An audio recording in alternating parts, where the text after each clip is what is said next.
All right, welcome back, Powers on Sports Podcast. It is Super Bowl week, one of my favorite guests of the year. I only get him a couple times a year because he is such a busy man during the football season. But boy, a guy who's as dialed in as they come in the football world, both the college and NFL circuit. He's a part of the ESPN Monday Night Football crew, part of the CBS crew with Gary and Brad on Saturdays in the Big Ten. Sirius XM host. He also has his own show, the Miller and Moulton Show, weekday morning 6 to 10 a.m. Mr. David Moulton's back with us. Appreciate you joining us, David. You bet, Jason. Never too busy for you. Come on now. You are always very generous with your time. I try to reach out to you a couple times during the football season because I know you got a lot going on, but you're always very gracious with your time, so I very much appreciate that. All right, before we get started, we're going to talk Super Bowl. We're going to talk some Commissioner Goodell comments and stuff, All some right. topics around the league. How many Super Bowls have you been to in person? As a fan, or does Yeah, work count? fan. As a fan, let's see. I went to uh two as a fan. Very good. Okay, I went to the Minneapolis Bills Redskins Super Bowl, and I Yep. went to the Bills Cowboys first game in Pasadena. Michael Jackson There you go. halftime in Pasadena. So those were my two as a fan, and I've been to three in a working capacity. Very cool, very cool. I was at the action my one Super Bowl appearance. I was a 17-year-old high school senior here in Tampa, Whitney, Houston, Desert Storm. Oh, wide right. I was working in the stadium. I was selling sodas up and down Tampa Stadium as a working the game as a 17-year-old. So that was my one Super Bowl in-person experience to date. I will get to another one at some point, but that was the cool one. And the weird part is I don't even remember appreciating it very much. I think I for some reason I think I left the game early. I don't even know why I left the game early because I was so tired from working all day. But man, that was a famous one, obviously with Norwood wide right, and the first of four for the old snake bitten Buffalo Bills. Did you? Now I know you were a young guy. Did you feel the emotion though? We had just gone to war in Oh yeah. Desert Storm. I mean, did you, even as a young person, did you feel the emotion that day? I did because that was the day they had all the X-ray scanners and all that stuff to get in the stadium, which they had never had really before much of. That was very much, I mean, literally that was what 2 or 3 weeks after the Gulf War had started and ended. Not even maybe not even that long. No, I think it was like a week and a half. It was a Yeah. very short time. I mean, Yes. it was right in there. So yeah, just the patriotism in the building you could feel, and then obviously with Whitney Houston, what she did that day with the national anthem was electric. So yeah, I mean, I definitely felt that. I don't know why I didn't stay to watch the whole game because I'm huge. I mean, obviously, you know, one of the more famous Super Bowl endings in the last 25, 30 years. But yeah, I did not stay for some reason. Probably to beat the traffic. I was probably more concerned about my You know, ride picking me up to beat the traffic. you probably were. And come to think of it, at that time, we've had a great run of Super Bowls here in the last 15, 20 Yeah. years, but really in the 2000s, we've been lucky compared to what the game was before that. But really, until the 2000s, there were a lot of people that thought that that had been, of Yes. like our first 30 plus Super Bowls, that had been our best one. Right. No doubt. No doubt. No doubt.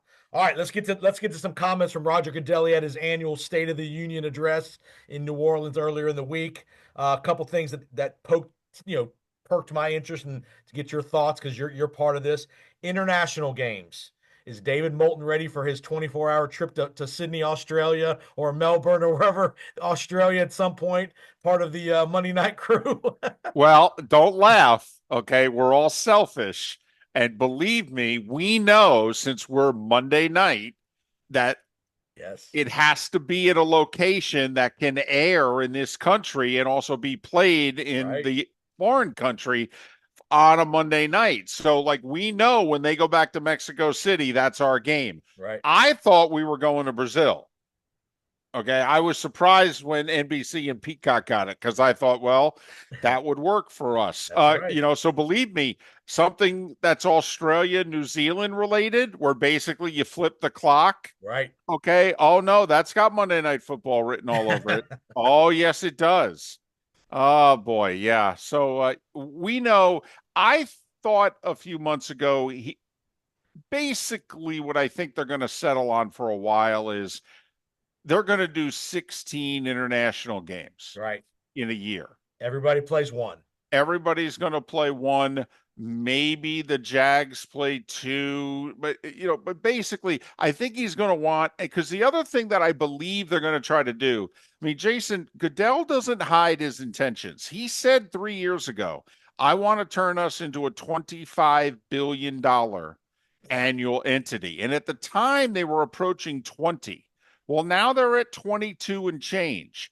Well, what do they need more of? They need to open up another time slot. Sure. And I think that 9:30 a.m. window is something, even if it's not 16 weeks, if it's 8, Right. it's in. He knows he can get a streaming service to pay $1 billion Right. if he can open up an 8 to 10 week TV window. So I think we're going to have 16 international games a year, and everybody in theory is going to play one, and that also is going to open up a brand new streamer to come in and pay $1 billion and televise the games.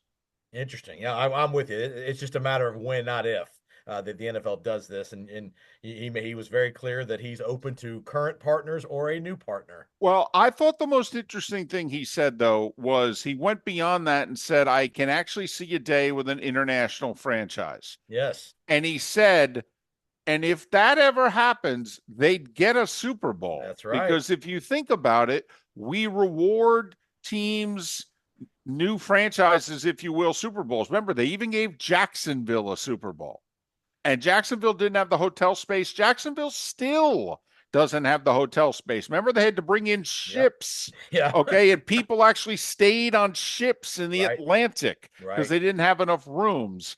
New But I stadiums and new franchises get Super Bowls. get Super Bowls. And so he said, I can actually see a day with an international franchise. And if that happens, the Super Bowl is going to be played there at some point. No doubt, no doubt. What'd you think of his comments related to technology, replay, maybe expanded replay, and the officiating? You know, everybody's screaming about the Josh Allen first down play in the title game, about the no replay, you know, and all that stuff, and human eye and the chains and all that. What are your thoughts on putting chips in the ball, technology, increased technology, and more replay?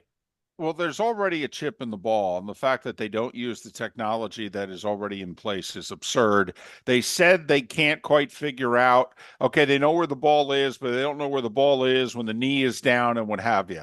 I got problems with that. I mean, I'm sorry. Sports have Major League Baseball's about to go to computers calling balls and strikes, and the Tennis. ball tennis has done it now for a long time, and everybody in the sport was totally on board with it. Nobody's screaming and yelling at the computer and breaking it or what have you. They accept it as gospel and they move on. With how much gambling, Jason, is now legally being done Right. on these sports, I think it is incumbent on every major professional sports league to get their technology as good as possible. You have to get these calls as close to 100% as you possibly can, because the only thing that can ruin the NFL empire is a feeling that the games are not on the up and up. Otherwise, this league is golden. No doubt. And you already have all the conspiracy theorists with the Kansas City Chiefs and the Right. flopping and the Mahomes the Kansas City getting every call. And that happens with every dynastic team. It happened with the Patriots back in the day. It's You know, true. yep. It's true. Like, their secondary was more physical than everybody else's, and the officials kind of let them go. And yeah, Michael Jordan took a lot of grief as a player, but you kind of thought in a tight spot Jordan would get the call. Yeah, there's no doubt. I mean, I think officials are human. Okay. I mean, Jason, if you're the far superior player than me and we are competing and it's close and there's a bang bang play, Yep. isn't it human nature to think that Jason is better than David because he is? Therefore, David committed the foul, if you Right. know what I mean. Right. So I do think there's just some of that at play. I've always believed, Jason, that officials call more flags on bad teams than they do on good teams because they know this team's better than that team. Therefore, that team must have committed the foul. I just think it's human nature. And you as a team have to earn the respect of the Right. officials. Now, I have to admit, when you get in the playoffs, everybody should be on even ground. I do think the Chiefs get some calls. They've gotten some big calls. I mean, it's ironic. Here we are talking about officiating in the Chiefs. Remember when these two teams played in the Super Bowl 2 years ago, what happened? Holding. The only one called in the secondary Right. all game. And it was not even Now, an egregious one. It was a nitpick no, one. now the defensive back said I did grab him. Okay. But he also said, with everything that we did all game, kind of thought I'd get away with it. But Right. yes, I did grab it. But it was the only one called all game. And who got the benefit of it? And when did they get the benefit of it? And I think that's why, Jason, I'll be honest, I was stunned. The official comes into the AFC Championship game and he marks Josh Allen short on the quarterback sneak by Right. inches. And they say they're going to take a look at it. And I go, well, they're going to give him the spot. And I just thought, with everything that had Right. gone on now Right. all week, that the talk about the Chiefs get all the calls and the officials and what have you, I literally thought somebody from the league was going to radio in and say, give the Bills the first down. Okay. No, seriously.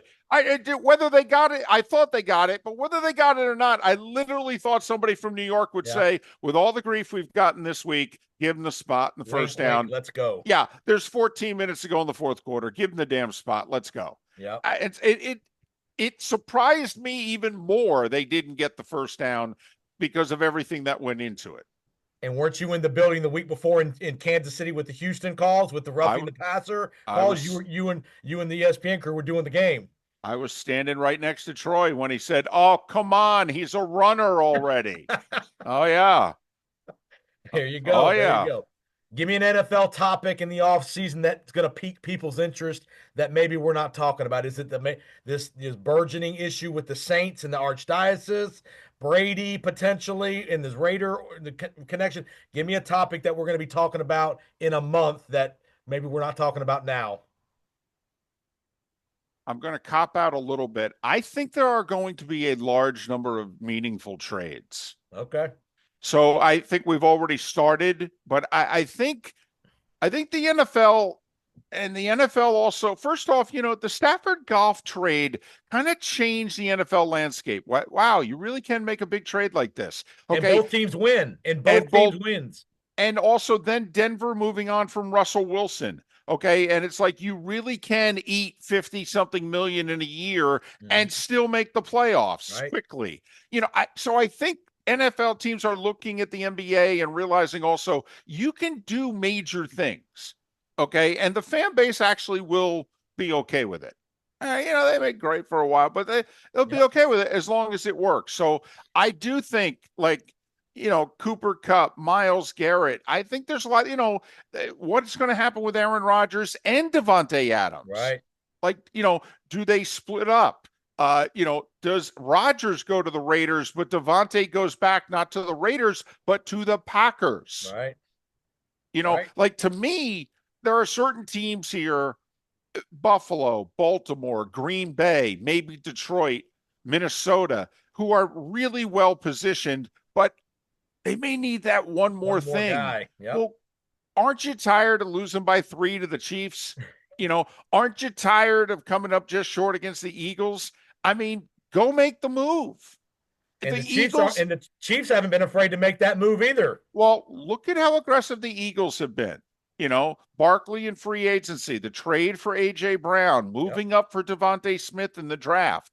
The Eagles moved up to get the big kid from Georgia on the defensive line also in the draft. I mean, the Eagles have been very aggressive, and so have the Chiefs. Well, if you're chasing them, why wouldn't you also be aggressive? So I think we're going to have a very aggressive next 100 days from NFL front offices.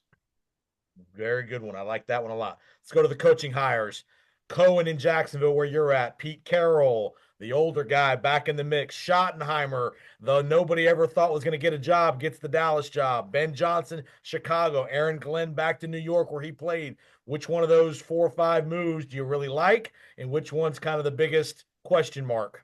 Well, obviously Schottenheimer's a staggering question mark. I feel badly for Schottenheimer because he's inheriting the Cowboys roster in the worst position that it's been in, and the Cowboys cap's not in a great position. And quite frankly, Jerry is showing signs of being like Al Davis at the end.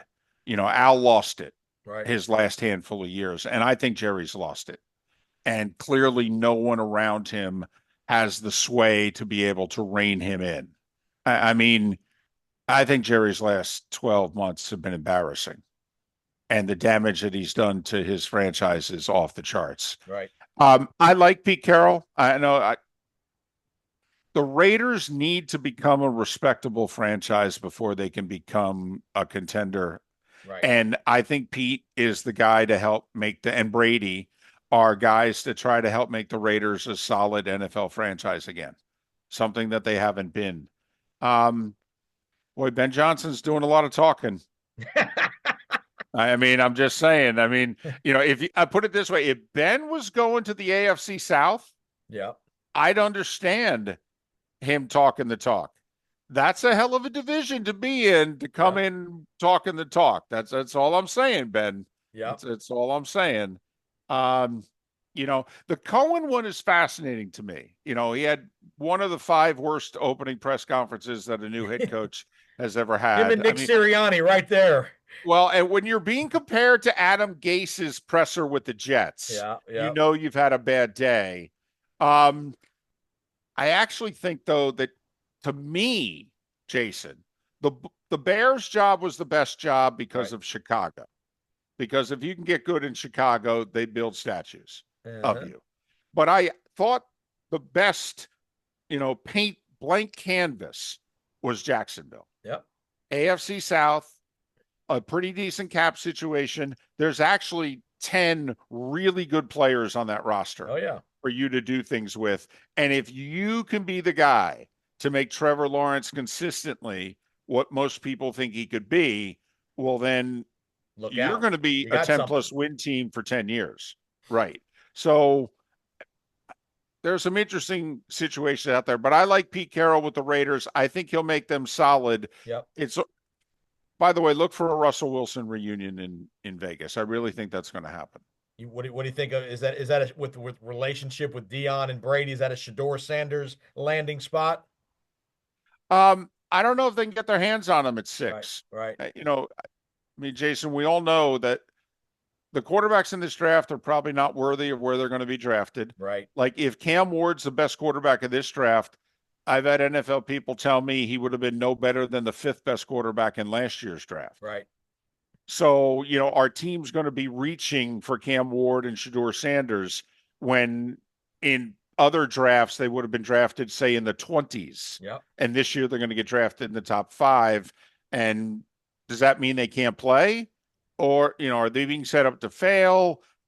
So, but the Raiders have to get their hands on a quarterback. And then you have to Now, go. Yep. Go ahead. if you remember when Pete took over in Seattle, he signed Matt Flynn for Yep. $10 million a year. He Yep. traded a 3rd-round pick for Charlie Whitehurst. They invested a 3rd-round pick in Russell Wilson. Pete was a guy with John Schneider. They just kept throwing darts on the wall till they hit. Uh-huh. And I would suspect he'll do the same thing in Vegas. And the other wild card is that there was some chatter at the end of the year. What if Minnesota re-signs Sam Darnold? Does now J.J. McCarthy potentially get dealt pre-draft, and he would probably be the number one? He would be the number one quarterback in theory in this class if he were ever to be made available. Let's go back to mid-August. O'Connell was not willing to commit to Sam Darnold starting the season. Heading into the last preseason game, he was not willing to commit to Right. Darnold being the opening day starter. He was still holding out for J.J. McCarthy. I think now, did Darnold have a terrific year? Yes. Yes. But I think the Vikings will do the sober thing, if you will. And I think they're just going to let Sam walk. And they're going to go with the rookie quarterback, if you will, on the rookie wage scale and build the rest of the team around him. There you go. That's good insight there. But yeah, there's some drama there potentially building as things move, especially if he doesn't who knows about his knee injury and all that stuff. All right, you listen to David Moulton, host of Miller and Moulton in the morning, 6 to 10 a.m. at the David Moulton on X, part of the Monday Night Football crew. How many times did you guys have Philly and Kansas City this year? We had Kansas City twice, both times at Arrowhead, and then we had them in the playoffs. And we had Philly. We had them losing at home week 2 to Atlanta, Right, right. and then I don't think we had them again. There you go. That's right. Because yeah, you had Tampa, Kansas City, the overtime game, midseason or early in the year. It can't. Yeah. What are your just initial thoughts on the game? Forget about matchups and all that. Just you know, who does David Moulton today think is the X's and O's is the better team, coaching staff? Who do you like? What do you think of just the basics of the game? Well, if we're the old NFL today, Jimmy the Greek would come out and do the checks. Okay, I'll check coaching Kansas City. Um, Quarterback Kansas City, if we want to do the whole checklist. All right. Can I go goober here? Can I Sure. get real geeky here What's the for a minute? matchup that most intrigues you? Uh, the Eagles against Kelsey, because the tight ends have destroyed the Eagles so far this year in the playoffs. The Rams tight ends caught 10 balls. All right. Higbee catching 7 of them. Ertz with 11 catches in the NFC Championship Right. game. I mean, if Zach Ertz can catch 11 passes, how many could Kelsey catch if that's where the Chiefs want to go? So to me, just from an X's and O's standpoint, like I think I know how the Chiefs are going to try to stop Barkley. Let's go back to last year's AFC Championship game. The Chiefs run blitzed the whole game, the whole game. Yep. And the Ravens stopped running early and kept throwing, and it was still working. So Spags kept run blitzing even while they were passing. Right. I actually think that's exactly how he's going to play this game. They're going to run blitz like crazy, which will allow Barkley, if he can pop He breaks one, one tackle. There's well, nobody left. there's one less guy to Yep. tackle him. Um, so I do think Barkley's going to break a run, but I think the Chiefs are going to run blitz the heck out of the Eagles. If you remember 2 years ago, I mean, the Eagles put 35 on the board. Right. They moved the ball all day. That was an Army Navy game. There was only like 8 possessions for each team in Right. the game. Right. And so, the Chiefs have to prove that they can slow the Eagles down, whose running game is better now than it was 2 years ago. But to me, the Eagles like to play defense a certain way, which is a big shell. Cover two, Vic Fangio. Ertz will catch, or Kelsey will catch 32 passes. So to me, the Eagles are going to have to play Kansas City differently. How will they do it? Like the Bills could put Milano on Kelsey. Right. They were a good matchup for Kelsey. The Texans were not. The Bills were. Right now, you remember last year's Super Bowl, the Niners, Greenlaw gets hurt running onto the field. Yep. The linebacker who replaced him, the Chiefs went at him for the rest of the day. Yep. And Kelsey had a huge day. He plays for the Eagles now. They don't match up well against Kelsey. And I'm just fascinated by how are they going to make somebody else besides 87 beat him? Because if you don't, he'll beat you. Yep. And Jalen Carter, to me, if Kansas City can block Carter and not let him wreck the game up the middle of the pocket, you're right. That creates the opportunity for Mahomes. Well, and how fascinating is this? The Chiefs' offensive line strength is the center and their 2 guards. Right. The Eagles' defensive line strength are the 2 young defensive tackles. The question marks for both are on the edges. The Eagles have had trouble with their edge rushers. Right. They haven't been consistently good. Okay. And the Chiefs' tackles have been a big problem. So it's strength against strength and it's weakness against weakness. If you remember the game within the game that cost the Eagles the Super Bowl 2 years ago, they led the NFL in sacks that year with over 70 heading into the Super Bowl. The playing surface in Phoenix, and the Eagles complained they were slipping all game. They didn't get near Mahomes. No pressure on Mahomes in that game. The vaunted Eagles pass rush was invisible. Chiefs scored 38 points. Well, Vic doesn't blitz a lot. Yep.